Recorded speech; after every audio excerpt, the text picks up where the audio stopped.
يا أيها النبي جاهد الكفار والمنافقين واغلظ عليهم ومأواهم جهنم وبئس المصير يحلفون بالله ما قالوا ولقد قالوا كلمة الكفر وكفروا بعد إسلامهم وهموا بما لم ينالوا وما نقموا إلا أن أغناهم الله ورسوله من فضله فإن يتوبوا يك خيرا لهم وإن يتولوا يعذبهم الله عذابا أليما في الدنيا والآخرة وما لهم في الأرض من ولي ولا نصير ومنهم من عاهد الله لئن آتانا من فضله لنصدقن ولنكونن من الصالحين فلما آتاهم من فضله بخلوا به وتولوا وهم معرضون فأعقبهم نفاقا في قلوبهم إلى يوم يلقونه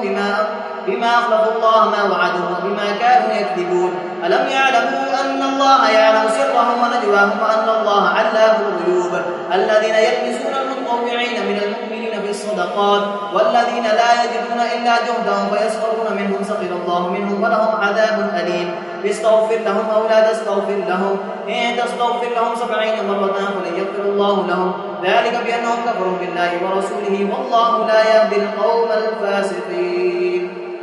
الله أكبر.